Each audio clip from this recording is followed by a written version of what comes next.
జై గురు. గురు బ్రహ్మ గురు విష్ణు గురుదేవో మహేశ్వర గురు సాక్షాత్ పరబ్రహ్మ తస్మై శ్రీ గురవే నమః.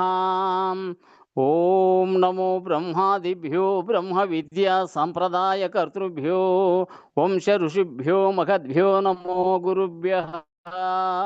సర్వోపప్లవరహిత ప్రజ్ఞాన ఘన ప్రత్యగర్ధో బ్రహ్మైవాహమస్మి అహం పదార్థరహితః. గురవే సర్వలోకానాం విషజే భవరోగిణాం నిదయే సర్వవిద్యానాం శ్రీ దక్షిణామూర్తయే నమః. బృహద్వాసిష్ట సిద్ధాంతం పూర్ణబోధోపదేశిక వెంకటేశ్వర యోగేంద్రం సద్గురుభ్యో నమో నమః. ఆత్మానాత్మమతీతమనిశం కేవలాత్మోపదేశిక వేముల రామయార్య యోగేంద్రం సద్గురుభ్యో నమో నమః. క్షరాక్షరమతీతంచ అచల పూర్ణోపదేశిక శ్రీ పూర్ణానంద పుల్లయార్య సద్గురుభ్యో నమో నమః. ద్వయాత్మరహిత సిద్ధాంతం పరమపురుష ప్రబోధక శ్రీ వివేకానంద సుబ్బయార్య సద్గురుభ్యో నమో నమః. అస్మద్గురు సమారంభం కృష్ణ సాందీప మధ్యమాం ఓంకారపీఠ పర్యంతం వందే గురు పరంపరం. జై సద్గురు ప్రభు మహారాజుకు జై, గురు పరంపరముకు జై. యజుర్వేద మహావాక్యము బృహదారణ్యకోపనిషత్తు మనన వాక్యం. అహం బ్రహ్మస్మి అనే శృతి పరిపూర్ణమయ్యున్న పరమాత్మ బ్రహ్మ విద్యకు యోగ్యమైన కాయంబునందు బుద్ధికి సాక్షి అయి స్ఫురియుంపుచున్నది యకమనే పదమున కర్తమగును. ప్రతిలేనిదై స్వత పరిపూర్ణ పరమాత్మ బ్రహ్మ శబ్దంబున కర్తంబునిదియు అహమేవ బ్రహ్మ బ్రహ్మైవాహమనియన్న యస్మనే పదమున కర్తమానోగుచు నెరిగి వాచ్యార్థముల నెల్ల పరిహరించి అనుభవ జ్ఞాని పొందు లక్ష్యార్థమందు. రమ్య గుణధామ భద్రాద్రి రామ పరశురామ నరసింహదాస సంరక్షితాహ్వా. సామవేద మహావాక్యము చాందగ్యోపనిషత్తు ఉపదేశవాక్యం తత్వమసి బ్రహ్మ అనే శృతి మరియు సృష్టికి పూర్వమంద ద్వితీయమై నామరూప క్రియలేమి లేక ఏకమై అచలమై ఏదియుండునో అది తత్పద లక్ష్య తాత్పర్యమిదియు. తన వివేకమున సాధన చతుష్టయములు కలిగిన పూర్ణాధికారియందు ధీమనోచిత్తాది దేహేంద్రియములకు అతీతమై సాక్షి అయి తేజరిల్లు నదియు త్వంపద లక్ష్యార్థమనగనుప్పు అసి పదార్థంబు నీరెంటి నైక్యమరయా. రమ్య గుణధామ భద్రాద్రి రామ పరశురామ నరసింహదాస సంరక్షితాహ్వా. అధర్వణ వేద మహావాక్యము మాండక్యోపనిషత్తు సాక్షాత్కార వాక్యం అయమాత్మ బ్రహ్మ అనే శృతి స్వచ్ఛమై సత్యమై స్వప్రకాశంబునై అపరోక్షమై సదాయమలమగుచు నాద్యంతరహితమై అచలమై నిత్యమై శుద్ధమై బుద్ధమై సిద్ధమగుచు నిర్వాజ్యమై నట్టి నిర్గుణం భయమాత్మ పదముకు లక్ష్యతాత్పర్యమిదియు. ప్రతిలేనిదై నిరుపద్రవంబై స్వత పరిపూర్ణమై బట్ట బయలు నగుచు జగదధిష్టానమై చరాచరములందు బాధితము లేకయున్నదే బ్రహ్మమగును. రమ్య గుణధామ భద్రాద్రి రామ పరశురామ నరసింహదాస సంరక్షితాహ్వా. జై సద్గురు ప్రభు మహారాజుకు జై, గురు పరంపరముకు జై. జై గురు. జై జై గురు. అందరికీ జై గురు. గురు పరంపరకు జై.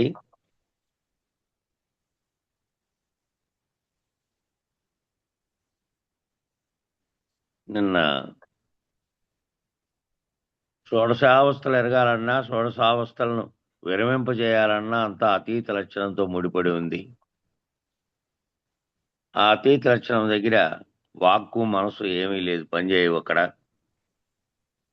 ఆ రీతిగా స్ఫూర్తిని స్ఫురణతను అనుదించి నిర్ణయం జరగాలి. నిర్ణయాన్ని మరి అతీతంలో ఈ బుద్ధి పనిచేయదు కదా. అతీత స్థితికి చేరుకున్న తర్వాత బుద్ధి పనిచేస్తోంది అంటే ఈ అవస్థలతో ముడిపడిన దానితో తాదాత్మ్యం చెందినటువంటి స్థితిలో పనిచేస్తున్నదా, అక్కడ పనిచేయదు. మరి దాన్ని అనుసరించి గురువు గారు ఏదైతే ఏం చెప్పారో ఆ వాక్యం యొక్క స్ఫూర్తిని స్ఫురణని అనుసరించి పరిపక్వత పరిణామం చెందినటువంటి స్థితిలో నిర్ణయం అవ్వాలి. ఆ స్థితికి శిష్యుడు చేరుకొని నిర్ణయం అవ్వాలి. మరి అతీతంలో ఈ బుద్ధి పనిచేయదు కాబట్టి, ఇది ఇంద్రియాత్మకమైనటువంటిది కాబట్టి బుద్ధి అభాసకమైనటువంటి బుద్ధి ప్రతిబింబ సమానమైనటువంటి బుద్ధిగా మారి చూడాలి అక్కడ. దాని కింద దక్షిణామూర్తి శ్లోకం ఉదాహరణ చెప్తున్నారు. విశ్వం దర్పణ దృశ్యమాన నగరీతుల్యం నిజాంతర్గతం పశ్యన్నాత్మని మాయయా బహిర్వోద్భూతం యథా నిద్రయా సాక్షాత్ కురుతే ప్రబోధ సమయే స్వాత్మానమేవాద్వయం తస్మై శ్రీ గురుమూర్తయే నమ. ఇదం శ్రీ దక్షిణామూర్తయే నమ అనేది దక్షిణామూర్తి శ్లోకాల్లో ఇది ఒకటి. ఆ దక్షిణామూర్తి తత్వం అనే శ్లోకాల్లో ఏం చెప్పారు? విశ్వాన్ని దర్పణ దృశ్యంగా చూడగలిగేటి సమర్థత. దర్పణంలో దృశ్యం ఉంది, కనబడుతోంది, కానీ నిజానికి అందులో ఉందా? ఇక్కడ యువతల బింబం ఉంటే ఆ బింబము కనపడకపోయినప్పటికీ అది కనపడకుండా స్థితి అయితే లేదు. అక్కడ ఉండి చూడగలిగితే ఆ దృశ్యమంతా కూడా కేవలం ప్రతిబింబ పద్ధతిలో కనపడుతూ ఉంది. దానికి సొంతంగా మళ్ళీ చలనం ఉందా, దాంట్లో చైతన్యం ఉందా అంటే ఏమీ లేదు.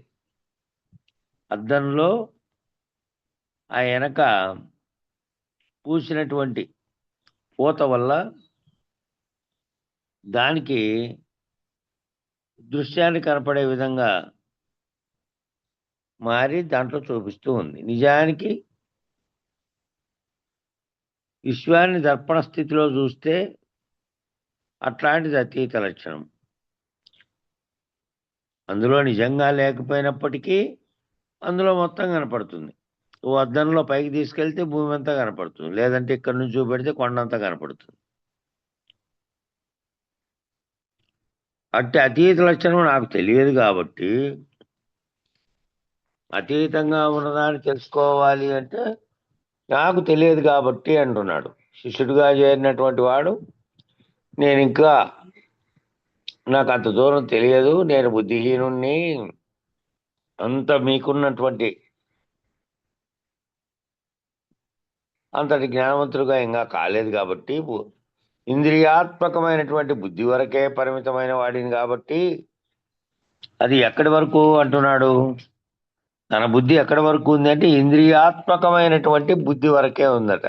ఇంద్రియాలతో కూడి పనిచేసేటువంటి బుద్ధి వరకే పరిమితమైన వాడిని కాబట్టి, నేను ఇంకా ఆ పరిమిత స్థితిలోనే ఉన్నాను కాబట్టి, అవిద్యా మోహభ్రాంతుల చేత ఆవరించబడినటువంటి బుద్ధిహీనుడని నేను. అవిద్య మోహభ్రాంతుల చేత ఆవరించబడినది, అట్లా ఆవరించబడినటువంటి బుద్ధిహీనుడిని. అవిద్య, మోహము, భ్రాంతి ఈ మూడు తొలగిపోతే జ్ఞానవంతుడైనట్టు. అవిద్య అంటే అజ్ఞానం, మోహం అంటే కనబడే దాని పట్ల కోరిక కలగడం, భ్రాంతి అంటే ఒకదాని బదులు ఇంకోటి అనుకొని భ్రాంతి చెందడం, భ్రమించడం. ఈ మూడిటి చేత నేను ఆవరించబడినటువంటి బుద్ధిహీనుడనైనా నేను. ఆ మూడు తొలగించాలంటే మీరు తొలగించాలి. గురువు చెప్తే ఆ భ్రాంతులను తొలగించి ఆ మోహము ఎట్లా కలుగుతుందో, ఆ అజ్ఞానం చేత నేను ఎట్లా అనుకుంటున్నానో తొలగించగలగాలి. అక్కడ తొలగించే శక్తి అటువంటి గురువు దగ్గర ఉంది. మరి ఈ అద్దం వెనుక కనుక ఆ అద్దానికి వెనకల పూసినటువంటి దాన్ని తొలగిస్తే దానివల్ల ఉన్నట్టుగా కనపడుతోంది. ఈ ప్రతిబింబం కనపడేది లేదు, ఏమీ లేదు. అది శరీర తత్వంలో లేదు. అది శరీరం విశ్వమే ఉన్నట్టుగా కనిపిస్తున్నటువంటి దానికేమో దర్పణంలో కనపడుతోంది. ప్రకృతిగా ఉన్నటువంటి వస్తు రూపంలో ఉన్నటువంటి భౌతికంగా ఉన్నటువంటి వస్తువు అది. మరి ఆ విశ్వాన్ని కలగజేసినటువంటి బ్రహ్మం ఎట్లుంది అంటే సూక్ష్మ స్థితిలో శరీరం అనే దాన్ని ధరించకుండానే కేవల శక్తి రూపంలో ఉంది. ఆ శక్తి కనపడుతుందా దర్పణం ముందు పెడితేనంటే కనపడేది కాదు. అది భౌతిక రూపం లేనిది. మరి అందువలన దిద్దుడి నే వట్టి బుద్ధిహీనుడను అని ఎందుకు అంటున్నాడంటే నేను అంత కనుక్కునేటువంటి అంత బుద్ధి కలిగినటువంటి నిర్ణయ స్థితికి రాలేదు. నాకు ఈ విధంగా ఉన్నాయి కాబట్టి నాకు ఉండేటువంటి అవి తొలగిస్తే మీరు ఇంద్రియాత్మకమైనటువంటి బుద్ధి వరకు ఉన్నటువంటి దాన్ని తొలగిస్తే అవిద్యము మోహాన్ని భ్రాంతిని తొలగిస్తే అప్పుడు నేను తెలుసుకోగలుగుతా. కాబట్టి దిద్దుడి నే వట్టి బుద్ధిహీనుడను అని అంటున్న దానికి అర్థం అది. నాకేమీ తెలియదండి, నన్ను దయచేసి కడతీర్చండి అని ఆశ్రయించాడు గురువును. నన్ను ఎట్లన్నా దీంట్లో నుంచి తప్పించండి, నాకేమి తెలియదు, నేను కేవలం బుద్ధిహీనుణ్ణి అని మీ పాదాలను పట్టాను కాబట్టి ఆశ్రయించాను. మీరు అట్టివారు కాబట్టి అంతటి గొప్పవారు మీరు అనుకొని వేరే వాళ్ళు చెప్పంగా వచ్చి నేను ఆశ్రయించాననే పద్ధతిలో ముందే చెప్పాడు. భగవాన్ రమణులను కూడా ఒక ఆమె వృద్ధాప్యంలో ఆశ్రయించింది. ఆశ్రయించిందంట ఒక ఆమె. పూర్తిగా వయసు అయిపోయిన తర్వాత చాలా మంది వయసు అయిపోయింది కాబట్టి మనకు చేసే పని ఏమీ లేదు, ఇప్పుడు పోయి ఆ గురువుని ఆశ్రయిద్దాం తెలుసుకుందాం అని వచ్చింటారు. కానీ అప్పటికంతా శరీర స్థితి, జ్ఞాపక స్థితి, చెబుతానే వెంటనే అర్థం చేసుకునే స్థితి ఉండదు. కాబట్టి అంతా నా పనులన్నీ అయిపోవాలి, కుటుంబానికి సంబంధించిన పనులు అయిపోవాలి, ఇంకా రాబోయే తరాలకు సంబంధించినవి కూడా నేనే చేసిపోవాలి, ఈ టైప్లో ఉంటారు. మళ్ళా తర్వాత ఏమైందో నీకేమీ తెలియదు, నువ్వు ఉన్నంత కాలమే ఏదైనా. కాబట్టి భగవాన్ రమణులను కూడా ఒక ఆమె వృద్ధాప్యంలో ఆశ్రయించిందట. అయ్యా, తమరందరినీ కడతీర్చగలిగినటువంటి పెద్దలు అని విని వచ్చాను, నాకేమీ తెలియదు, దయచేసి నాకు తరుణోపాయం తెలియజేయగలరు అనగానే భగవాన్ రమణులు, నా వద్దకు వచ్చిన వారు అందరూ అంతో ఇంతో తెలుసని చెప్పిన వారే గాని తెలియదని చెప్పిన వారు నీ ఒక్కతివే, నీకు సులభంగా చెప్పవచ్చు అని చక్కగా ఒక్క మాటతో తేల్చేశారు. అంతా ఎవరిని అడిగినా వచ్చిన వాళ్ళంతా అంతో తెలుసు, ఎంతో కొంత తెలుసు, అంత తెలుసు, ఎంత తెలుసు అని చెప్పేవాళ్లే కానీ నాకు మొత్తంగా ఏమీ తెలియదు, దయచేసి మీరే తరుణోపాయం చూసి నన్ను దాటించండి, నన్ను ఇక్కడి నుంచి తప్పించగల శక్తి మీకు ఒక్కరికే ఉంది ఈ దీంట్లో నుంచి అని ఆమె ఒక్కతే అనిందంట. ఏదో ఒక రీతిగా అందరూ అంతో ఇంత తెలుసు అని చెప్పిన వారి ఏమీ తెలియదు నాకు అని. ఏమీ తెలియదు అంటే ఇంకా మొత్తం సులభంగా చెప్పేసేయచ్చు. నాకు అంతో ఎంతో తెలుసు అంటే కొన్ని భ్రాంతులన్నీ కొన్ని రకాలైనటువంటివి ఆల్రెడీ తెలుసుకొని దానిలో కొంత ఫిక్స్ అయినారు, తెలియకుండానే వచ్చాను నేను, నాకు తెలియదు అని పూర్తిగా ఒప్పుకుంది. నాకెంతో కొంత తెలుసు అనుకుంటా. కాబట్టి నీకు సులభంగానే చెప్పచ్చు, నీకేంటి నాకు అది కొంత తెలుసు అని మళ్ళీ దాంతో పోల్చుకొని తికమక్కలు పడాల్సిన పని లేదు. ఏమి తెలియదు అన్నావు కాబట్టి నీకు సులభంగా చెప్పొచ్చు అన్నాడు రమణ మహర్షి. ఒక్క మాటతో తేల్చేశారు. ఏ రీతిగా నిద్ర వచ్చుతున్నది, ఏ రీతిగా నిద్రపోవచ్చున్నాను, నిద్ర ఏ రీతిగా వస్తుంది తెలియబడుతోందా? ఎప్పుడు వచ్చింటుందో నీ ఆలోచనల్లో నిద్ర పట్టని స్థితిలో ఉన్నప్పటికీ ఏదో ఒక సమయానికి పడుతుంది. ఆ పట్టింది ఏ సమయానికి ఎట్లొచ్చిందో కూడా తెలియదు. మళ్ళీ ఏ రీతిగా నిద్రపోతున్నావో తెలియదు. మెలకు వస్తే తప్ప నేను బాగా నిద్రపోయానా లేదా, ఎట్లా నిద్ర వచ్చింది, అంతటిని మరిచినటువంటి హాయిగా ఉన్నటువంటి స్థితిని కూడా నువ్వు మళ్ళీ మెలకు వచ్చి చెప్పాల్సిందే. నిద్రపోతూ ఉండగా ఏమీ చెప్పలేవు. ఎందుకంటే చైతన్యం లేదు కాబట్టి విరమించబడింది. ఆ మెలకు ఎట్లా వచ్చిందో గమనిస్తే అది నీవే కదా. నిద్ర ఏ విధంగా పోయావో, ఏ రీతిగా నీకు వచ్చిందో, ఏ రీతిగా పోయినావో, ఏ రీతిగా నిద్ర వచ్చిందో, ఏ రీతిగా పోయినావో నిద్రలోకి, మళ్ళా మెలకు ఎట్లొచ్చిందో గమనిస్తే గనక అది నీవే కదా. ఆ నేనని పలుకుతున్నటువంటిదే కదా. అంతకుముందు ఉంది, అంతకుముందు వ్యవహరించింది, అంతకుముందు ఆలోచించింది, నిర్ణయించింది, సకల వ్యవహారాలు చేసింది. మన నిద్ర వచ్చి ఎక్కడ పోయింది, ఏ రీతిగా పోయింది, మళ్ళా ఏ రీతిగా మెలకు వచ్చింది గమనిస్తే అది నీవేను. నీ అసలు స్వరూపంగా ఏది ఉందో అది నీవే. అక్కడ నువ్వు లేకుండా అయిపోయినావు. ఆ గమనింపు వస్తే గనక నీకు మోహం భ్రాంతి లేవు కదా. నీకు ఏ రకమైన మోహం ఉంది ఆ నిద్రలో? నిద్రించినప్పుడు నువ్వు ఏదైనా ఆశపాశాలు కలిగి ఉండడం కానీ, లేకపోతే సుఖదుఖాలు కలిగి ఉండడం కానీ, ఏ భ్రాంతులైనా కలిగి ఉండడం కానీ, లేకపోతే దేని పట్ల మోహం కలిగి ఉండడం కానీ ఏదైనా ఉన్నదా నీకు అక్కడ? నువ్వు అప్పుడు ముక్తుడవే కదా. నీకు జగత్తు ఉన్నదో లేదో తెలియదు, నీవు ఉన్నావో లేదో కూడా తెలియదు మళ్ళీ మెలకు వచ్చే వరకు. అలా జీవించమ్మా అని ఒక్క వాక్యంతో చెప్పేశారట గురువు రమణ మహర్షి గారు. ఈ విధంగా జీవించమ్మా. నీ అసలైనటువంటి నీలో ఉన్న నేననేది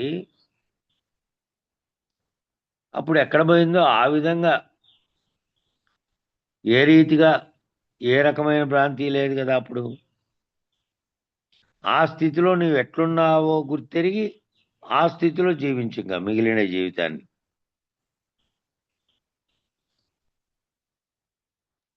అదే విధంగా చెప్పినాడు. కలమేల్కలు ఎరుక బయలుల కిల సామ్యము చేసి చూడు మీ భ్రమ తొలగును అనేది కందార్థం. అవును, అది చెప్పారు. తర్వాత నిద్రతో పోల్చుకోమని, నిద్రతోనూ మరపుతోనూ మరణంతోనూ పోల్చుకోమని కూడా చెప్పారు ఒక అర్థం.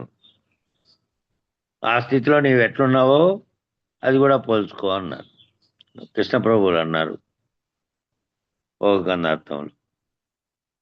కాబట్టి నీవు ముక్తులవే కదా, అలా జీవించమ్మా అని ఒక్క వాక్యంతో వేదాంతాన్ని అంతా చెప్పి పంపించేశారు రమణుడు.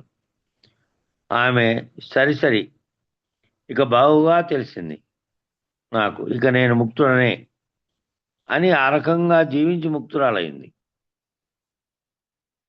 నేను ముక్తి అంటే ఎట్లా ఉన్నావో ఆ స్థితిలో ఎట్లున్నావో అట్లా నువ్వు ఉన్నట్టుగా, నువ్వు లేనట్టుగా భావన చెంది. ఇంకా నువ్వు ఉన్నట్టుగా ఎప్పుడు జాగ్రత్తావస్థలో తెలియబడుతోంది.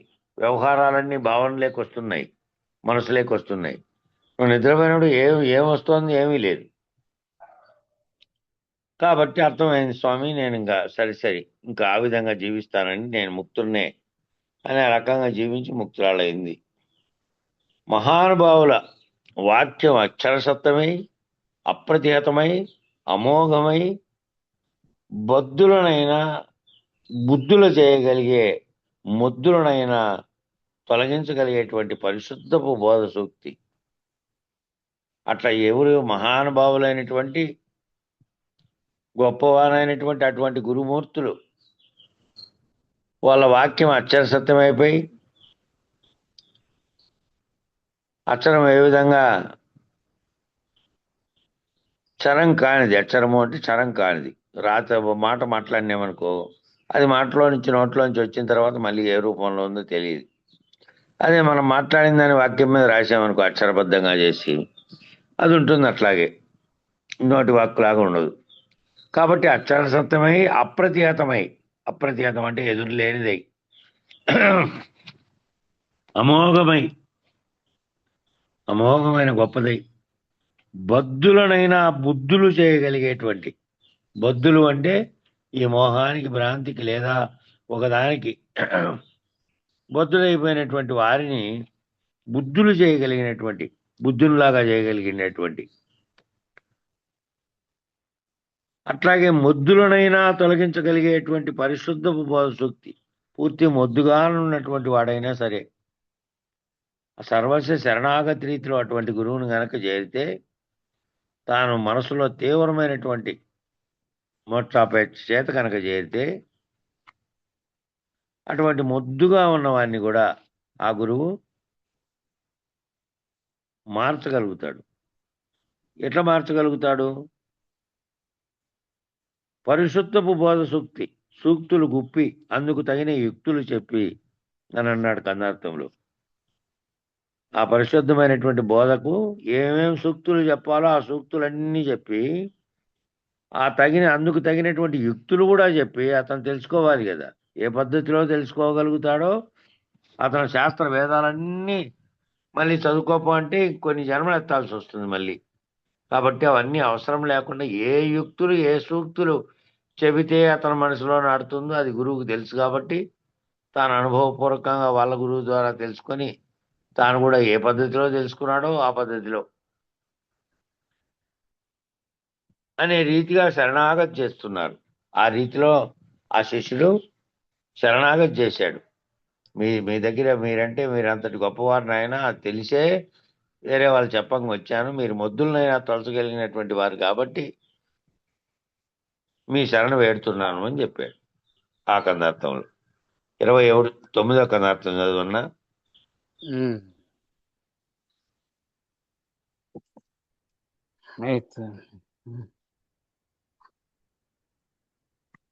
సూటిగను బోధనామది నాటినది చాలు చాలునని నీకై నీ నోట నీవు పలుకుదాకను సాటు వలను చెప్పుచుందో సరేనా నా మాట రాగోరుచో మరి నీ మాట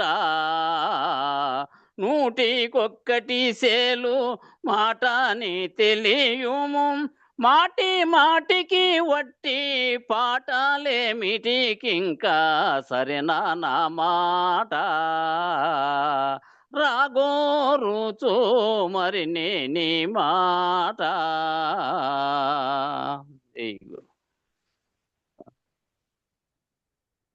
అప్పుడు అట్లా శరణాగతి కోరినటువంటి శిష్యుణ్ణి ఏమంటున్నారు గురువుగారు అంటే, ఓ శిష్యుడా, ఈ పరిపూర్ణ బోధ యొక్క ధర్మకర్త మర్మంబులు నా మనమ్మునకు చక్కగా తెలిసినవి, ఈ బోధ చాలును అని నీ నోట నీవు చెప్పు వరకు నీ మనోభావమును నీ నోట తెలుసుకొనుచు దృష్ట దాష్టాంతములు చెప్పేదను అంటాడు. ఓ శిష్యుడా, పరిపూర్ణ బోధ యొక్క దాంట్లో ఉండే ధర్మ మర్మాలన్నీ కర్త కూడా మళ్ళీ చెప్తాడు. నువ్వు కర్తవ్యం ఏదైతే నువ్వు మళ్ళీ దాంట్లో చేరిన తర్వాత చేయాలో ధర్మాన్ని తెలుసుకొని కర్తగా మళ్ళా అకర్త కావాలి ఆఖరుకు. ఈ కర్తగా ఎప్పటి వరకు ఉండాలి అంటే తాను గురువు చెప్పిందంతా ఆచరించే కర్త.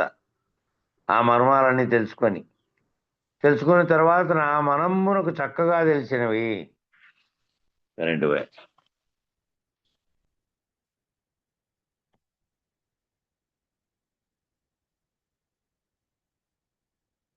నా మనమ్మునకు చక్కగా తెలిసినవి, ఈ బోధ చాలును అని నీ నోట నీవు చెప్పే వరకు నీ మనోభావము నీ నోట తెలుసుకొనుచు దుష్ట దాష్టాంతములు చెప్తా. నువ్వు ఆ మాట చెప్పే వరకు నాకు ఇంక అర్థమైంది, నా మనసులో నాటిపోన్నది ఇది చాలిక అంచె అనే వరకు నీ మనోభావాల్ని నీ నోట తెలుసుకొనుచు, నువ్వు మాట్లాడే పద్ధతిని బట్టి నీ మనసులో జరిగినటువంటి మార్పులను బట్టి నేను గుర్తెరిగి ఆ గురువుకు తెలిసిపోతుంది. మాట్లాడుతున్నటువంటి శిష్యుని యొక్క భావ పరిధి ఎంత దూరం వచ్చింది, ఎంత దూరం చేరింది, ఆ పరిధిలో కొంచెమైనా ఆ స్థితికి చేరాడా అనేది తెలుసుకుంటారు. అట్లా తెలుసుకొనుచు దృష్ట దాష్టాంతములు చెప్పేదను. నీకు నీవు కనుక్కునేటట్టుగా ఉదాహరణలు, దానికి ఏవైనా చెప్పాల్సింటే దానికి సాక్ష్యాలుగా ఉన్నటువంటివి చెప్తాను నేను. నా మాట నూటికొక్కటిగా నన్ను తెలుసుకోను. ఆ 100 మాటలకన్నిటికీ ఒక మాటగానే చెప్పగలుగుతాను నేను అని చెప్తున్నాడు గురువు. 100 మాటలకు ఒక మాటగా భావించు అని ఎప్పుడుకో నా మాట నూటికొక్కటిగా నన్ను తెలుసుకునము. ఎప్పుడు 150 ఏళ్ల క్రితం 150 ఏళ్ల క్రితం రాసినటువంటి కథార్థ దరువుల్లోనే ఆ మాట అన్నాడు ఆయన. నూటికొక్కటిగా నన్ను తెలుసుకునము అంటే ఈ 99 ఉపమానములు ఆ ఆ ఉపమేయాలు మాటలన్నీ ఒక్క మాటలోనే 100 మాటల సారాంశం చెప్పేస్తాను అని.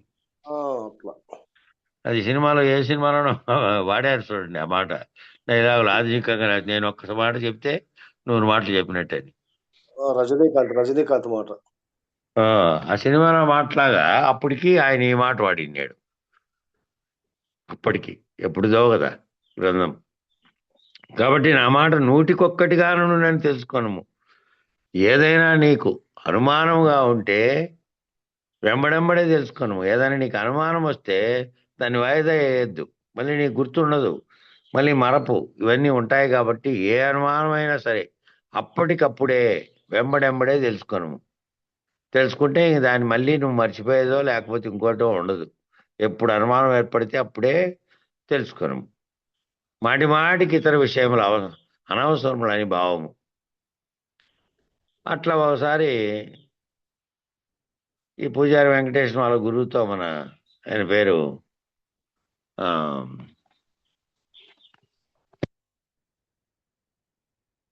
ఆ గురువు గారితో అంటే వాళ్ళది 15 కిలోమీటర్ల దూరం ఉండేది, ఈయన ఉండేది. అట్లేం లేదు నాయన, నీకు అర్ధరాత్రి కాడ అనుమానం వచ్చింది, డౌట్ వచ్చింది అంటే అర్ధరాత్రి కాడ నువ్వు వీటికి చేరుకున్నా కూడా నేను చెప్తాను లేచి, అర్ధరాత్రి కాడైనా సరే అన్నాడు ఆయన. అట్లా అర్ధరాత్రి కాడైనా సరే నీకు ఎప్పుడు అనుమానం వస్తే అప్పుడు నేను చెప్పగలుగుతాను అని చెప్పినాడట గురువు. పైన 2 కందార్థాలను విన నిజగురుమూర్తి మరలా ఆశీర్వచన వాక్యాన్ని తెలియజేస్తున్నారట. సూటిగను బోధ అంటే దొంగ తిరుగుడు ఏమి లేకుండా సూటిగా చెప్తాను. దొంగ తిరుగుడు ఏమిటి అంటే ఆ సూటి ఏమిటి? చాలా చోట్ల అపరావిద్య పద్ధతిగానే ఎన్ని బోధలు ఉన్నాయి అంటే అది ద్వైత పద్ధతి అయినా, అద్వైత పద్ధతి అయినా, విశిష్ట అద్వైత పద్ధతి అయినా, శివాద్వైత పద్ధతి అయినా, సన్మతాల విచారం అంతా కూడా అపరావిద్యలో భాగం. కాబట్టి ఆ విద్యలో ఆ ద్వంద్వ పద్ధతిలోనూ ఇతర పద్ధతుల్లో దాంట్లో సాక్షిని నిలబెట్టి ఏదో ఒక దాన్ని లక్ష్యంగా పెట్టుకుని ఆ లక్ష్యాన్ని నిలబెట్టేది. ఇదేమో లక్ష్యాతీతమైనటువంటిది. ఇది ఒక్కొక్కటి లేకుండా మొత్తం ఆఖరుకు తానే లేనటువంటిది స్థితి కలగడానికి కలిగినటువంటిది. ధీ విశేషం బుద్ధి విశేషం చేత ఎంతంత మహిమాన్వితమైన కర్మకాండ చేత మంత్రయోగ లయ యోగ రాజయోగ ఇత్యాది యోగ నిష్టల చేత జ్ఞాన అష్టాంగ యోగముల చేత తెలియబడేది, నేర్పబడేది అంతా అపరావిద్య. అపరావిద్యలో ఏమిటి చేస్తారంటే ఈ రకమైనటువంటి కర్మకాండలన్నీ ఉంటాయి. యంత్రాలు, మంత్రాలు, మహిమాన్వితమైనటువంటి కర్మకాండ, యజ్ఞయాగాదులు, యోగ లయ రాజయోగం, లయయోగము ఇత్యాది యోగనిష్టలన్నీ మళ్ళా జ్ఞానము అష్టాంగ యోగ పద్ముల చేత తెలియబడేది, అష్టాంగ యోగాలన్నీ. ఇవన్నీ ఎందుకు? ఈ విధంగా అవన్నీ కూడా అపరావిద్యలో చెబుతున్నటువంటి అది కూడా ఒక రకమైన కర్మకాండే. కాబట్టి పరావిద్య సూటిబోధ. ఇందులో ఏ కర్మలు నువ్వు ఏది ఆచరించు, ఈ కర్మల వల్ల నువ్వు ఈ విధంగా పొందుతావు అనేది ఏమీ లేదు. నువ్వు ఒక్కొక్కటి తెలుసుకొని దాన్ని వదిలేయడమే. అంతకుముందు భ్రాంతిగా, అజ్ఞానంగా దేని నువ్వు పాటించావో దానిలన్నింటినీ వదులుకుంటూ పోతే ఏమీ లేని ఏమీ కానటువంటి ఈ అన్ని పరిణామ వికారములు లేనటువంటి ఈ సృష్టికి మూలం కానటువంటి అసలైనది ఏది ఉందో దాని వరకు నువ్వు వెళ్తావు, దాని వరకు తెలుపుకుంటూ పోతాది. కాబట్టి ఇందులో ఏ కర్మల్ని గురువు నీ కంటగట్టి ఈ కర్మలన్నీ నువ్వు చేయనైనా, ఈ కర్మలు చేస్తే నువ్వు ఇలాంటివన్నీ చేస్తే యోగ పద్ధతి పైన చెప్పినటువంటి పద్ధతులన్నీ కూడా ఓ రకమైనటువంటి కర్మకాండలే. కాబట్టి పరావిద్య అనేది సూటి బోధ. కాబట్టి గురువు శిష్యుడు తప్ప అన్యమే లేదు ఇక్కడ, ఇంకో దాని లేనే లేదు.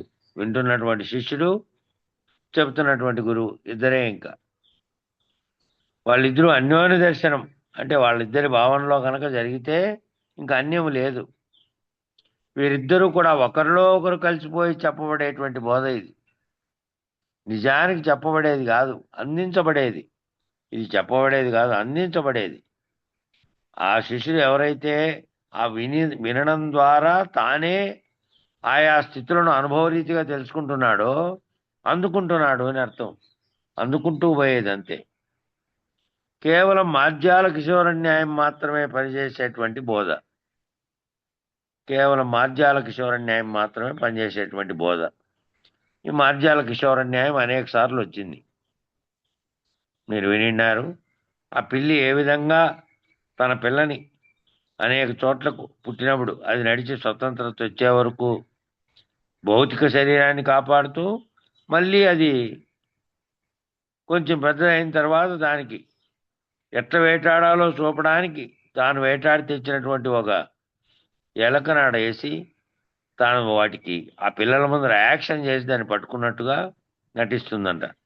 అంటే ఆ పిల్లలు ఎట్లా పట్టుకోవాలో తెలుసుకునే కోసం తాను మాటలతో పని లేకుండా తానే చేసి చూపిస్తున్నమాట. మళ్ళీ ఆ చచ్చిన ఎలకనే అది పోతున్నట్టు దాన్ని ఎగిరి గంతేసి పట్టుకున్నట్టు చంపినట్టు ఇదంతా. ఆ విధంగా మార్జాల కిశోర న్యాయంగా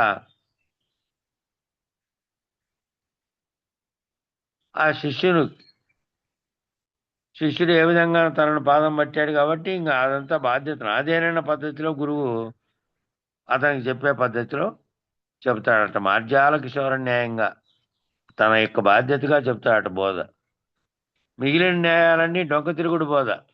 మిగిలిన న్యాయాలేమో మర్కటి కిశోర న్యాయం అన్నామనుకో. మర్కటి కిశోర న్యాయంలో ఆ కోతిపిల్ల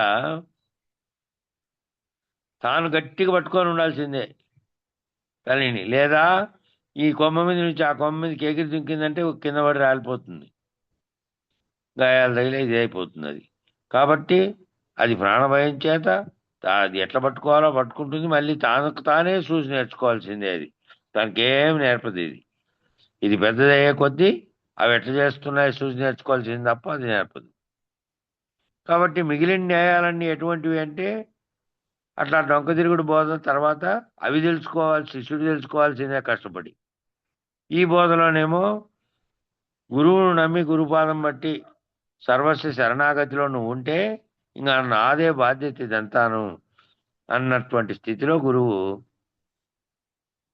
ఆద్యారోప అపవాద పద్ధతిగా, ఆద్యారోప అపవాదం, ఆధ్యారోపం అంటే ఆదిలో అది లేకపోయినప్పటికీ దాని మీద ఆరోపించి అది ఆరోపించినటువంటిది లేనిది నిజానికి అది కేవలం అపవాదం, కేవలం లేకనే ఆరోపించబడింది అని. తాడు నిజంగానే తాడుగా ఉంది. నువ్వు పాముగా భ్రమించినప్పుడు అది తాడే. మళ్ళీ వెలుతురులో ఎవరో చూపిస్తే నువ్వు పోయి ఏ లైటో గీటో వేసి చూపించారనుకో, లేదు నాయన అది తాడుగానే ఉందని, అది తాడేనని నువ్వు తెలుసుకున్న తర్వాతను తాడే. నువ్వు అంతకుముందు తెలుసుకోలేకుండా పాముని భ్రమించినప్పుడు కూడా అది పామే. తెలుసుకున్నప్పుడు, తెలుసుకోనప్పుడు, భ్రాంతిగా ఉన్నప్పుడు అన్ని సందర్భాలలో ఆ భ్రాంతి కలిగింది ఎవరికంటే నీకు కలిగింది తప్ప ఆ తాడులో మార్పు ఏమీ లేదు. అది అప్పుడు తాడే, ఇప్పుడు తాడే. నువ్వు పాముగా భ్రమించినప్పుడు కూడా తాడే. కాబట్టి అది భ్రమించే కారణం ఎవరంటే నువ్వు కారణం, అంతే తప్ప దాంట్లో ఏమీ లేదు. అధ్యారోపం చేయబడినటువంటి ఆ వస్తువులో ఏమీ లేదు మార్పు. అధిష్టాన ఆశ్రయ పద్ధతిగా అధిష్టాన ఆశ్రయ పద్ధతిగా, ఏ అధిష్టానం చేత సర్వము నీలో జరుగుతోందో అట్లాగా ఆ గురుమూర్తిని ఆశ్రయించిన ఏ పద్ధతిలో సర్వము నీవే, సర్వశరణాగతి పద్ధతిలో నువ్వు ఆశ్రయించావు. ఇక ఆయన అప్పుడు అధిష్టానంగా ఉన్నాడు నీకు చెప్పే సమయంలో మాత్రమే. ఆ తర్వాత ఇద్దరు లేనటువంటి స్థితిలో ఉన్నారు. ఆ అధిష్టానంగా ఉండే చైతన్యం కూడా కంటికి కనపడేది కాదు. అది భావస్థితిలో ఉన్నటువంటి ఓ పద్ధతి. న్యాయాన్యాయ భ్రాంతిని ఉంచేవి. న్యాయము అన్యాయం అనేటువంటి రెండు రకాలైనటువంటి అవి కూడా ద్వంద్వములే. వాటిని గురించి ఏ భ్రాంతి ఉందో ఆ భ్రాంతిని ఉండేటువంటి పద్ధతిని కూడా వివరించి, ఒక భ్రాంతిని విడిస్తే మరొక భ్రాంతిని గట్టిపరిచే బోధలు ఉన్నాయి అనేకం. వ్యష్టిని నిరసించి మళ్ళా సమిష్టిని బలపరిచే బోధలు. వ్యష్టిని నిరసించడము అంటే ఇక్కడ నీవెవరో,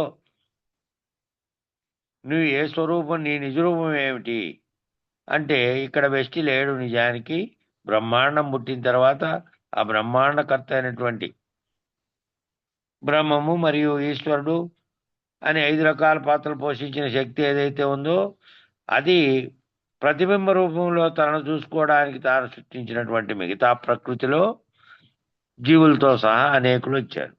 మరి ఈడ వ్యష్టిని నిరసించి అంటే నీవు నిజానికి జీవుడనే భావం చేత కించిజ్ఞత్వంతో కిందికి దిగి వచ్చావు. నీ అసలు స్వరూపంగా ఉన్నది ఏమిటి అంటే కేవల చైతన్యమే. ఆ కేవల చైతన్యమే ఆత్మరూపంలో ఈ వ్యష్టిలో ఉంటే పరమాత్మ రూపంలో ఉంది సమిష్టిలోను అని తెలియజేసి, నువ్వు పరమాత్మ స్థితిలో ఉన్నటువంటి సమిష్టి ఎరుకో నువ్వేను అని బలపరిచేటువంటి బోధలు. ఆ సమిష్టి ఎరుకే కదా సంకల్పించి ఈ మొత్తం ఉత్పత్తి కావడానికి కారణమైనది. కాబట్టి నిరసించగలిగితే దాన్ని కూడా నిరసించగలగాలి. కానీ వ్యష్టిని నిరసించి వ్యష్టికి కారణమైనటువంటి సమిష్టిని నిలబెట్టుకుంటే అది మళ్ళీ అనేక సంకల్పాలను కలిగిస్తుంది. కాబట్టి అట్లా బలపరిచే బోధలు. త్రిపుటిని నిరసించి ద్విపుటిని బలపరిచే బోధలు. త్రిపుటిగా ఉంది ఇక్కడ జీవుడు, జగత్తు, ఈశ్వరుడు 3 రకాలైనటువంటివి ఉన్నాయి. ఇక్కడేమో త్రిపుటిని నిరసించావు, అక్కడేమో ద్విపుటి సృష్టి, మళ్ళా సృష్టికి కారణమైనది. దీన్ని బలపరిచేటువంటి ఇటువంటి బోధలు కాకుండా జీవతను చతుష్టయాన్ని నిరసించి మళ్ళా ఈశ్వర తను చతుష్టయాన్ని బలపరిచేటువంటి బోధలు. ఇక్కడేమో జీవతనువులు 4 లేవనుకున్నావు. ఈ 4 కేవలం నా 3 అవస్థల చేత నేను ఏవైతే 3 అవస్థలు పొందుతున్నానో ఆ 3 అవస్థల్ని గుర్తించినటువంటి నేను ప్రత్యేగాత్మ స్థితిలో ఉన్నాను, సాక్షి స్వరూపుణ్ణై ఉన్నాను. నిజానికి దేహంతో ఉన్నాను. నిజానికి అది లేనటువంటి అతీత స్థితికి పోతే నేను లేను. ఆ కేవలం పరమాత్మే ఉన్నాడు. ఆ పరమాత్మ చైతన్యంలో భాగంగా నేనున్నాను అని నువ్వు భావన చెందినప్పటికీ ఈ 4 తనువులకు కారణమైనటువంటివి ఆ 4 తనువులు కూడా ఇదే రకంగా ఉన్నవే. ఈశ్వర తనువులుగా భావించినటువంటి ఇక్కడేమో విష్ణుడు, తైజసుడు, ప్రాజ్ఞుడు, ప్రత్యేగాత్మ అనేటువంటి అభిమానిగా ఉన్నటువంటి స్థితిలో ఉన్నాడు. ఇంకా దానికి అతీతమైనటువంటి సమిష్టిలో ఉన్నటువంటి ఈశ్వరతత్వాన్ని నువ్వు అనుకున్నప్పటికీ ఆ ఈశ్వర తనువులు నిలబెట్టినప్పుడు ఆ నిలబెట్టేటువంటి బోధలు ఉన్నాయి కొన్ని. అది శాశ్వతము, అది నిత్యము, సత్యము అని చెప్పి ఇవన్నీ అసత్యమైనవి. దీనికి దేహాలు ఉన్నాయి కాబట్టి శరీరాలు చనిపోతాయని, ఇవి బాలుడుగా పుట్టి పెరిగి పెద్దదై ప్రకాశించి మళ్ళీ క్షీణత పొంది మళ్ళీ లాస్ట్కు నశించిపోతుందని, శరీరం కలిగి ఉందని, ఇది పోతుంది అదేమో పోదని, ఈశ్వరత్వంగా ఉన్నది కేవల చైతన్యంగా దానికి తనువులేమి లేవని అనుకొని అట్లా చెప్పినప్పటికీ దానికి కారణమైన సూక్ష్మ రూపంలో ఉండేటువంటి తనువులన్నీ ఉన్నాయి. ఆ విరాట్ బ్రహ్మాండంగా విస్తరించిందంతా విరాట్ స్వరూపంగా ఉంది. అక్కడ కలగంటున్నదేమో హిరణ్య గర్భుడుగా ఉంది, బయటికి కనపడకుండా సూక్ష్మ స్థితిలో. గాఢ నిద్రావస్థలో నువ్వు ఉన్నట్టుగానే అక్కడ అవ్యాకృతుడుగా వ్యాప్తి చెందకుండా ఉన్నటువంటి కదలిక లేనటువంటి స్థితిలో ఉంది. పరమాత్మగా ఉంది అన్నిటికీ. జీవాత్ముడు ఏ విధంగా జీవునికి ఆత్మగా ఉందో అక్కడ పరమాత్మగాను ఉంది. కాబట్టి ఈ తను చతుష్టయాన్ని నిరసించి ఆ ఈశ్వర తను చతుష్టయాన్ని కనుక బలపరిస్తే మళ్ళీ సృష్టికి కారణమైనటువంటిది, జన్మకు కారణమైనటువంటిది ఉన్నట్లే. అట్లా బలపరిచే బోధలు ఉన్నాయి కొన్ని. కాబట్టి ఈ రీతిగా అనేక దొంక తిరుగుడులు ఉన్నాయి అందులో. ఆ మిగతా బోధలన్నిట్లోనూ అనేక రకాల డొంక తిరుగుళ్ళన్నీ ఉన్నాయి ఇందులో. అవేవి నీకు చెప్పను. ఇక్కడ గురువు ఏమంటున్నాడు ఈ కథార్థంలో, అట్లాంటివన్నీ ఏం చెప్పను నీకు. సూటిగా ఈ బోధ నీకు చెప్పేస్తాను నాటుకునేటట్టు. ఎందుకంటే మాటి మాటికి ఒట్టి పాఠాలు ఏమిటికి, ఇంకా మాటి మాటికి నీకేంటికి అనేక రకాల పాఠాలన్నీ నువ్వు ఇంతకుముందు సాధకుడుగా ఆల్రెడీ ఉన్నావు కాబట్టి, సాధన చతుష్టయ సంపత్తి కలిగి ఉన్నావు కాబట్టి నీకు మాటి మాటికి ఎందుకు ఇంక పాఠాలు. ఈ కింద స్థాయిలో స్థిరపడుతూ పోతే ఇంక మాటి మాటికి పాఠాలు అక్కర్లే. ఇవి ఒట్టి పాఠములు. ఎందుకంటే ఎన్ని జన్మలకైనా పని చేసేటువంటి పరమగురు కరణ గట్టి మాట, ఉన్నట్టి మాట. కాబట్టి ఆ పాఠాలన్నీ ఎన్నెన్నో జన్మల్లో అన్నీ ఆ జన్మలు పొందడానికి కారణమైంది అది కాబట్టి మళ్ళీ వస్తూనే ఉంటాయి, పోతూనే ఉంటాయి అవి. కాబట్టి పరమగురు కరుణ ఎటువంటిదంటే గట్టి మాట, ఉన్నట్టి మాట, ఉన్నది ఉన్నట్టు చెప్పేటువంటి మాట. ఇది జన్మలు కలగజేసే మాట కాదు, శాశ్వతమైనటువంటి మాట. కాబట్టి సూటిగా నాటి మాట అంటే మాటకు సరియేకమైనటువంటి మాట వేసి ఆ మాటతోనే సుబూటిగా నాటుతాను. కాబట్టి సూటిగాను బోధన మరి నాటినది ఇక చాలు చాలు.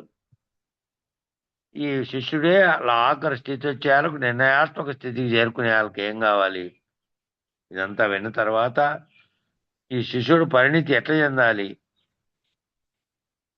ఏ భ్రాంతిని తొలగించుకున్నాడో దాని వైపు మళ్ళీ చూడకుండా ఒక్కటొక్కటిగా స్టెప్పులు దాటుకొని నేతి వాక్యాలతో ఇది కాదు అని చెప్పి అన్నిటినీ నిరసించినటువంటి స్థితిలో ఆఖరికి ఏదైతే ఉన్నదో, ఎప్పటికీ ఏ పరిణామ వికారములు లేకుండా ఏదైతే ఉన్నదో ఆ స్థితి వరకు ఈ శిష్యుడు పోతే అప్పుడు సూటిగా నా బోధ నా మదికి అంటినది, ఇంక చాలని ఆ బోధాకాలమందే దర్శన స్థితికి లేవనెత్తబడిన వాడై ఆ బోధ చెప్పేటప్పుడే దాన్ని తనలో దర్శించగలిగినటువంటి స్థితికి ఆ లేవనెత్తబడిన వాడై, అంటే గురువు చేత లేవనెత్తబడ్డాడు.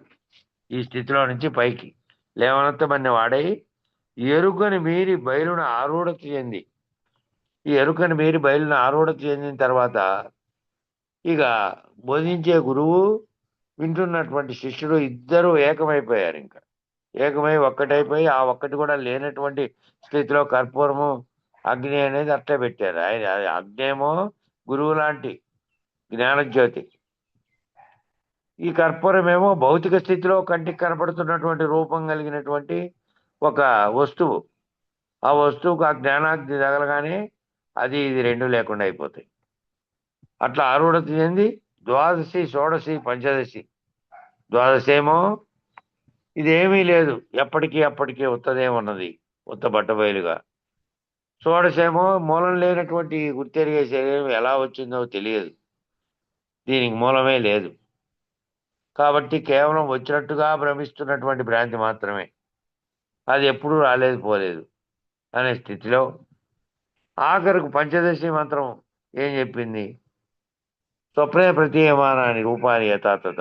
స్వప్నంలో కలిగినటువంటి అనేకమైనటువంటి అన్నీ మేల్కుంటానే ఎలా లేవో అట్లా లేవని నిర్ణయించబడిన వాడివై, ఆ నిర్ణయించబడిన వాడివి అయిన తర్వాత నాహంగా నిలబడిన వాడివై, నేను లేను, నాహం అంటే నేను, నాహం అంటే నేను లేనటువంటి వాడిని అని నిలబడితే ఇక చాలని నీవే చెప్పేటంత వరకు, నువ్వే నాకు చాలని నువ్వే నీ అంతకు నీవే చెప్పేటప్పుడు వరకు నేను చెబుతూనే ఉంటాను అని చెప్తున్నాడు గురువు. నీకై నీ నోట పలుకు దాకను నీకై నీ అంతకు నీవే నాకు చాలా నాయనా అంగ భావనలో అర్థమైపోయింది. నేను నిర్ణయాత్మకంగా దాన్ని గుర్తెరుగుతున్నటువంటి ఆ ఊహతో గుర్తెలకు తిరిగే స్థితిలోకి వచ్చాను నేను అని నువ్వు పలికేదాకా నీకు చెబుతూనే ఉంటాను అంటున్నారు.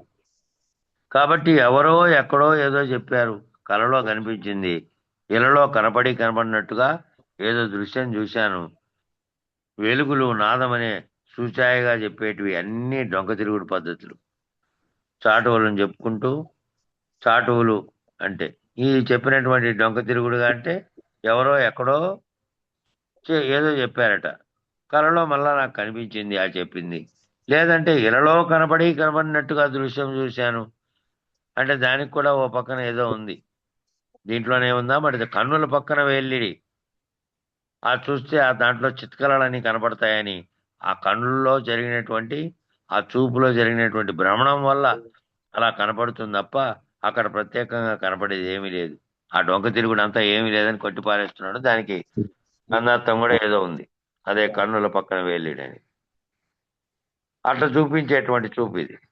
ఏదో దృశ్యం చూశాను, ఇలలో కూడా కనపడినట్టుగా వెలుగులు నాదం అనే సూచాయిగా.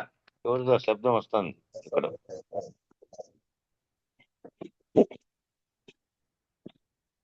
పార్థసారథి మీరు చేసుకోలేదు.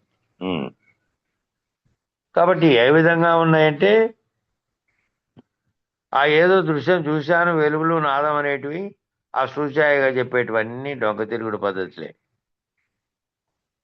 కాబట్టి నేను సూటిగా చెబుతా, అట్లా డొంక తిరుగుడు పద్ధతి కాదని చెప్తున్నాడు గురువు. సూటిగా చెప్తాను ఆయన, సూటిగా ఎట్లా చాటువులను చెప్పుచుందు, చాటువులను నీకు చాటువులు ఉదాహరణలు చెప్పి ఆ చాటువులు అంటే ఏంటివి, ఒకప్పుడు ఈ వార్తీక పద్ధతికి చాటువులని పేరు. ఈ వార్తీక పద్ధతిలో నిర్ణయం జరగాలంటే దానికి ఒక చాటు ఉంటుంది. ఆ చాటువుని చెప్పి ఆ సామెత ప్రకారం అర్థం చేసుకునే విధంగా, అంటే వర్తనము, ప్రవర్తనము, నివర్తనము, ఇలాగ అనేక ప్రయోగాలు సంస్కృతంలో ఉన్నాయి. వర్తించడము అనేదేమో ఒక సూచన, ప్రవర్తించడము అంటే అదే ఆ సూచన ప్రకారం తానే ఆ విధంగా వ్యవహరించడం, నివర్తనము అంటే మళ్ళీ తాను ఆ స్థితిని దాటిపోవడం. కాబట్టి గుర్తించి ప్రవర్తించడం అనేది ఒక సూచన. నిజానికి చాటువులు అంటే గాఢ నిద్రలో కూడా పనిచేయగలిగే బలం ఉన్నవి చాటువులు. ఆ చాటువులు ఎలాంటివి అంటే గాఢ నిద్రలో కూడా పనిచేయగలిగినటువంటి స్థితిలో ఉన్నవట.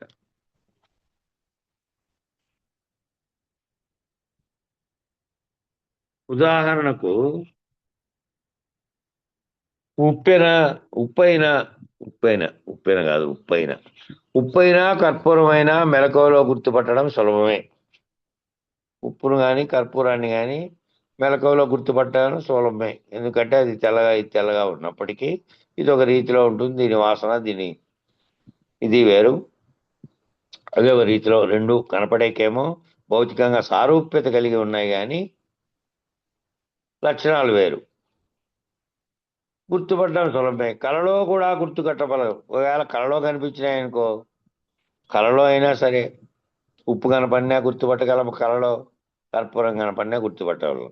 కళలో కనుక్కున్నావు, మళ్ళీ మెలకు వచ్చిన తర్వాత నీకేం కనపడిందో, ఉప్పు కనపడిందా లేకపోతే అదే అనిదా, అది కూడా నీకు గుర్తులో ఉంటుంది. కాబట్టి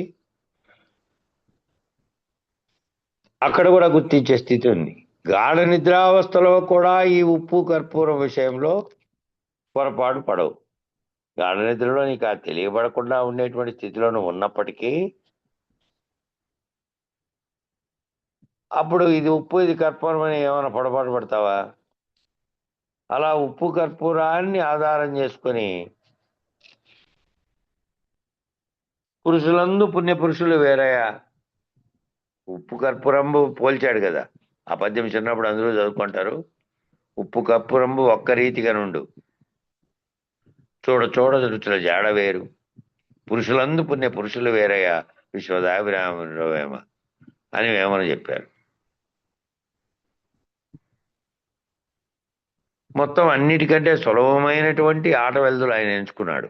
ఆటవెల్ది అన్నిటికంటే పద్యాలు అన్నిటి కంటే తేటగీతి కంటే కూడా ఇంకా సులభమైంది ఆటవెల్ది. అంత సులభమైన పద్ధతిలో రాశాడు. మళ్ళా పదాలలో సంస్కృత పద గాంభీర్యం కానీ ఆ పదాలను కలపడం కానీ చేయలే. ఎందుకు ప్రజల నోట్లలోకి అంతగా వచ్చినాయి ఆ వేమన పద్యాలు. ఆయన ఒకప్పుడు వేమారెడ్డి, మళ్ళా వేమనగా మారాడు. వారి అన్నగారే పెదకోమటి వేమారెడ్డి, కొండవీడు దుర్గాన్ని పాలించినటువంటి రాజు వాళ్ళన్న. అటువంటి వేమన రాసినటువంటి ఆ సులభమైనటువంటి ఆ పదాలు ఎట్లా నాటుకున్నాయి ప్రజల కంటే అట్లా నాటుకున్నాయి. సులభ రీతిలో చెప్పినప్పటికీ అందులో సంస్కృతపరమైనటువంటి పెద్ద పెద్ద పదాలు ఉపయోగించకపోయినప్పటికీ ఎంత సులభంగా చెప్పారో చూడండి. కాబట్టి పుణ్య పురుషులు వేరే అనేశాడు వేమన. అలాగా ఏ కాలమందైనా తనను తాను లేకుండా చేసుకోగల ధీరత్వాన్ని పరిణామరహిత స్థితికి, ఆవరణ రహిత స్థితికి చేర్చి నిలబెట్టినటువంటి పద్ధతి చాటువులు. ఆ చాటువులన్నీ ఎటువంటివి అంటే నీకు ఉదాహరణలు చెప్పి దానితో నువ్వు పోల్చుకొని అలాగా ఏ కాలమందైనా సరే తను తాను లేకుండా చేసుకోగల ధీరత్వాన్ని, పరిణామ రహిత స్థితిని, పరిణామం అంటే మార్పు చెందుతున్నటువంటి ఈ స్థితిని ఆవరణ రహిత స్థితికి, పరిణామ రహిత స్థితికి, ఆవరణ రహిత స్థితికి, రెండు రహితమైపోయినటువంటి స్థితికి చేర్చి నిలబట్టేటువంటి పద్ధతిలో ఉన్నాయట ఆ చాటువులు. పెద్దలు ఏదైనా లోకులందరికీ చెప్పదలుచుకున్నప్పుడు గంభీరమైన సమాసాలతో చెప్పేవారు కాదు. లోకులకు ఏదైనా చెప్పాలంటే గంభీరమైన సమాసాలు కాదు. అదే కవి పొంగవులు ఎవరికైనా అయితే ఆ కవి అర్థం చేసుకోవాలి కాబట్టి సంస్కృత భూయిష్టమైనటువంటి సుదీర్ఘమైనటువంటి సమాస పదాలను వాడి చెప్పేవాళ్ళు. ఎందుకంటే వాళ్ళకి అర్థమవుతుంది కాబట్టి. మామూలు లోకులకు చెప్పాలనుకో సులభమైన మామూలు సాధారణ పద్ధతిలో ఉన్నటువంటి పదాలను వాడి చెప్పాలి, సులభంగా అర్థమైపోతుంది. కాబట్టి అందుకని ఏం చేసేవాళ్ళు, ఈ చాటింపు చేయడానికి వీలు అయినటువంటి చాటువులుగా చెప్పేవాళ్ళు. ఈ చాటువులన్నీ ఇట్లా పుట్టాయన్నమాట. చాటింపు చేయడానికి వీలుగా ఉండేటువంటి చాటువులు అనేవి తయారైనవి. అట్లా ఆ పద్ధతిలో చెప్పేవారు. అలతి పదాలతో. అలతి పదాలంటే సాధారణమైనటువంటి చిన్న చిన్న పదాలు అని అర్థం. ఇందుగలడు అందులేడని సందేహం వలదు చెక్కి సర్వోపగతుండు ఎందెందు వెదకి చూచిన అందందే కలడు దానవాగ్రని వింటే అని ఇది పోతన గారిది. ఎంత సులభంగా చూడండి. అన్ని పదాలు మామూలు. ఆయనకు మళ్ళా బ్రహ్మాండమైనటువంటి పదాలు వాడడం వచ్చు. ఆయనకు బ్రహ్మాండమైనటువంటి భాగవతాన్ని రచించినటువంటి వేదాలన్నింటినీ అవలోకనం చేసుకున్నటువంటి వాడు. అయినప్పటికీ ఏదైనా ప్రజలకు సులభంగా అందగలిగినటువంటి సూచన చెప్పాలనుకుంటే ఈ పద్ధతిలో అందుగలడని సందేహం వలదు ఎందెందు వెతికి చూసినా అందందేగలడు, వెతికి చూస్తే అంతలక్కా ఉన్నాడు అని సారూప్య పద్ధతిలో వాళ్ళు చెప్పారు. కాబట్టి మనమేమో వాళ్ళు సాకార పద్ధతిలో అయితే మనం నిరాకార పద్ధతిలో చెప్పాం. ఎక్కడ చూసినా బయలే ఉన్నది, ఇక్కడ అక్కడ అని లేకుండా ములుగుచ్చ సందున పెట్టడానికి వీలు లేకుండా అంతటా ఈ సృష్టి అంతటా దీనికి ఆవల ఏవల అనేటువంటి అది లేకుండా సర్వత్రా వ్యాపించి ములుగుచ్చ సందు లేకుండా ఉన్నది ఇది అని చెప్పాం. వాళ్ళు సాకార పద్ధతిలో చెప్పారు. కాబట్టి ఆ చక్రి అంటే ఆ విష్ణువు ఎక్కడ చూసినా ఉన్నాడు, ఈశ్వరుడు ఎక్కడ చూసినా ఉన్నాడు, కలడు ఎక్కడ చూసినా ఉన్నాడు అంతటా అని అన్నాడు. ఇందుగలడు అందులేడని సందేహం వలన చక్రి సర్వోపగతుడు ఎందెందు వెదకి చూసిన కలడు దానవాగ్రని వింటే. దానవాగ్రని అంటే రాక్షసరాజు అని అక్కడంటే మళ్ళీ అలతి పదాలతోనే ఈశ్వరుడు అంతటా ఉన్నాడు. ఎక్కడైతే చక్రభ్రమణం ఉందో, ఎక్కడైతే చక్రభ్రమణానికి కారణమైనటువంటి వాడు ఎవరు అంటే వాడు ఈశ్వరుడని ఎక్కడున్నాడని వెతకంగానే ఏయడని అన్నాడు ప్రహ్లాదుడు. ఇక్కడ అక్కడ అని వెతకాల్సిన పని లేదయ్యా. ఎక్కడెక్కడైతే చక్రభ్రమణ హేతువన్ను అయినవి కదిలేటివన్నీ ఉన్నాయో ఈ సృష్టి అందు అంతటా, ఈ అనంత విశ్వమందు అంతటా కూడా ఆయా కదలికలకు కారణభూతమైనటువంటి ఈశ్వరుడు ఈ ఆయడన్ ఇక్కడ అక్కడ అనే భేదం లేకుండా ఉన్నాడు అన్నాడట. ఈ పదాలన్నీ సూచనలే, సులభంగా గ్రహించగలిగేటువంటి ఒకటే మాటతో అంత నిర్ణయంగా అలతి పదాలతోనే పోతన గారు భాగవతంలో చెప్పారు. ఇది సూటిగా నాటుకునేటట్టు చెప్తారని కృష్ణప్రభువులు అని దానికి ఈ ఉదాహరణలన్నీ తీసుకొచ్చారు. ఇట్లాంటి వాళ్ళు ఎట్లా ఒక్క మాటలోనే తేల్చేస్తారు అని. కాబట్టి సాధకులైనటువంటి వారికి, ముముక్షువులైనటువంటి వారికి, తీవ్ర మోక్షేచ్ఛ కలిగినటువంటి వారికి ఏవైనా ప్రశ్నలు వస్తాయా అనే ఆలోచన కలిగిందనుకోండి, సాధకులైనటువంటి వారికి తీవ్రమైనటువంటి మోక్షాపేక్ష కలిగినటువంటి వారు, సాధకులంటే ఈ మోక్షాపేక్ష చేతనే గురుపాదం పట్టినటువంటి వారు, అటువంటి వారికి ఏవైనా ప్రశ్నలు వస్తాయనే ఆలోచన కలిగిందనుకోండి, ఏ ప్రశ్నలు, అది కూడా మళ్ళీ పోతన గారు చెప్పినటువంటి భాగవతంలోని పద్యాన్ని తెచ్చారు ఇక్కడికి. ఎవరిచే జనించు అని పద్యం ఉంది కదా, దాన్ని ప్రశ్నల రూపంలో అడుగుతున్నాడు ఇక్కడ. ఎవని జనించు జగము, ఎవని యందుడిందు, పరమేశ్వరుడు ఎవడు, మూల కారణం ఎవడు, అనాది మధ్య లైడెవడు, ఆత్మభౌడెవడు, లోకంబులు లోకేశులు లోకస్తులు తెగిన తుది అలోకంబకు పెంజీకటి కవ్వల ఏకాకృతి వెలిగే ఆత్మభౌని ఈశ్వరుని, అలా చాలా తేలికమైనటువంటి మాటలతో తీవ్ర మోక్షేచ్చగలిగినటువంటి వారి యొక్క విచారణను భాగవతంలో తెలియజేశారు. ఇంకా దానికి వివరణ, ఇప్పుడు చెప్పినటువంటి ఆఖరి వాక్యాలకు వివరణ కింద దాంట్లో ఉంటుంది, అది రేపు చెప్పుకుందాం. ఇక్కడి వరకు ముగించుకుందాం, సమయం సరిపోతుంది. అవతల క్లాసులో మళ్ళీ జాయిన్ అయ్యేది ఉంటుంది కాబట్టి మంగళం చెప్పన్నా.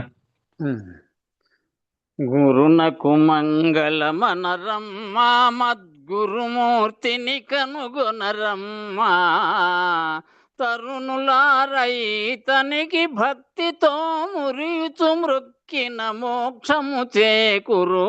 గురునకు మంగళమనరమ్మా, మద్గురుమూర్తిని కనుగొనరమ్మా,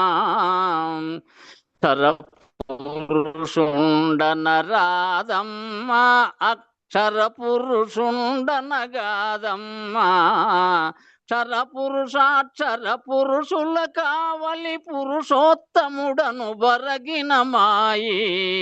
గురునకు మంగళమనరమ్మ, మద్గురుమూర్తిని కనుగొనరమ్మా, క్షేత్రజ్ఞుండనరాదమ్మా, ఈ క్షేత్రమతండనగాదమ్మా, క్షేత్రజ్ఞుని క్షేత్రంబును ఏ మాత్రము తగులక పాత్రుడైనయి.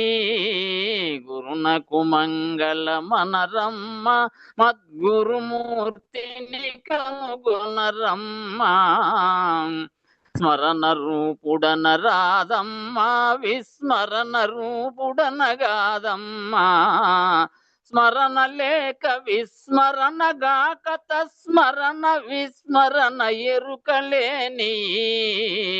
గురునకు మంగళమనరమ్మా, మద్గురుమూర్తిని కనుగొనరమ్మా, దేహియనుట కనరాదమ్మా, ఈ దేహమతండనగాదమ్మా, అహం భావన కంట సొంఠులకు దేహి దేహముల తెరవు భూని. గురునకు మంగళమనరమ్మా, మద్గురుమూర్తిని కనుగొనరమ్మా, పిండ రూపుడనరాదమ్మా, బ్రహ్మాండ రూపుడనుగాదమ్మా,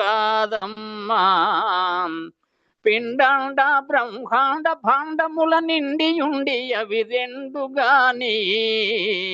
గురునకు మంగళమనరమ్మ, మద్గురుమూర్తిని కనుగొనరమ్మా, జ్ఞాని ఎనుట కనరాదమ్మా, అజ్ఞాని ఎనుట కదిలేదమ్మా, జ్ఞానజ్ఞానములోన నీవొకటియు తానుగాక శూన్యానికి మీరిన. గురునకు మంగళమనరమ్మ, మద్గురుమూర్తిని కనుగొనరమ్మా. యోగి అనుట కనరాదమ్మా, మరి భోగి అనుట కనగాదమ్మా. యోగి భోగి ఉద్యోగములంటని భాగవతాన్వయ భవకృష్ణుండనే. గురునకు మంగళమనరమ్మ, మద్గురుమూర్తిని కనుగొనరమ్మా. మేలు కీడులన రాదమ్మా, ఏ మేలు కీడులది కాదమ్మా. కాలకూటమున కన్న మిక్కిలగు జాలమంబవ్యత క్షణములు బాపినా. గురునకు మంగళమనరమ్మా, మద్గురుమూర్తిని కనుగొనరమ్మా. మంగళం గురుదేవాయ మహనీయ గుణాత్మనే, సర్వలోక శరణ్యాయ సాధురూపాయ మంగళం. జై సద్గురు ప్రభు మహారాజుకు జై. శ్రీ పూర్ణానంద పుల్లయార్య సద్గురు ప్రభు మహారాజుకు జై. శ్రీ వివేకానంద బండారు సుబ్బయార్య సద్గురు ప్రభు మహారాజుకు జై. గురు పరంపరమకు జై. గురు భక్త మండలికి జై. జై గురుదేవ. జై గురుదేవ. జై గురుదేవ.